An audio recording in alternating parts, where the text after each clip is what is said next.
Boyne was founded in 1997, but the roots go much further back, and it came out of the merger between Drogheda Rugby Club and Delvin Rugby Club. Can you tell us a little bit about that, please? Yeah, as you said, it was a merger between Drogheda and Delvin. Drogheda had been founded in 1880, Delvin somewhat later in 1953. The two clubs had been extremely successful in the late 80s and early 90s at youth level, produced a lot of very good youth players. But there had been what had become maybe a slightly unhealthy rivalry. And after some discussion in the summer of, or the spring of '97, both clubs agreed that we should amalgamate and form Boyne RFC and just have one club in the town of Drogheda. First thing to get out of the way is how did an Aucklander end up in Drogheda?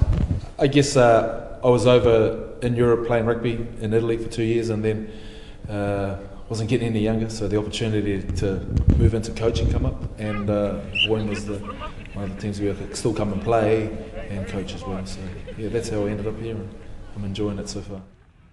We've had 3 very successful seasons. We won the Provincial Towns Cup 2 consecutive years, and then last season we had I won't say not an unbeaten league campaign, but we lost only 1 league match and won promotion to the AIL, to the Ulster Bank League, and we're delighted to be going there.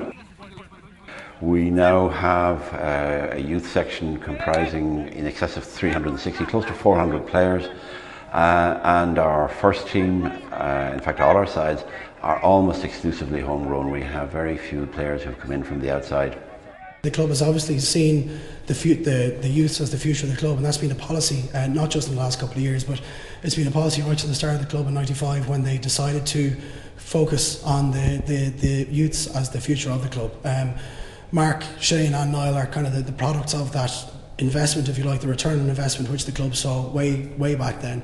And I mean, it would be fair to say that we've kind of punched well above our weight as far as our ability to produce internationals as what had been a small junior club. I'm the only outsider, if you say. You know, a lot of the boys, we've got 8 21-year-olds in our squad at the moment, a first team squad who've come through the youth system here at the club, which is what we wanted to achieve. And there's a lot of guys who have had AAL experience already. Bevan Duffy was at Wanderers, Noel Kirby was at Clontarf, Owen Collins has been at Naas.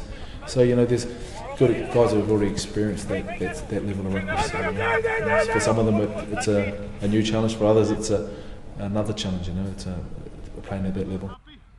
First game is going to be away to Sligo, which is another newcomer to the AIL, and that should be most interesting. And in fact, that's the furthest we're going to have to travel, because we will be hosting Connemara and the 2 Cork clubs. So at least the expense involved in travelling will be minimised for this season. You know, we've got high expectations of ourselves in this league. So it's going to be tough. You know, there will be times where things won't go well for us, but we just got to keep trucking away and keep believing in what we're trying to achieve. I suppose we would have seen Sea Point as the benchmark for ourselves. Sea Point went up last year. The two game turnaround we had with Sea Point the year they went up, they beat us by 3 points in aggregate. It's not that it wouldn't hold any fears for us, but we're not there to make up the numbers, and I'm sure you probably hear that from everybody else is going up. But you know, if we didn't think we could win, we wouldn't be taking part. We're not just there to consolidate ourselves or to get 4 wins and be safe. We're there to compete.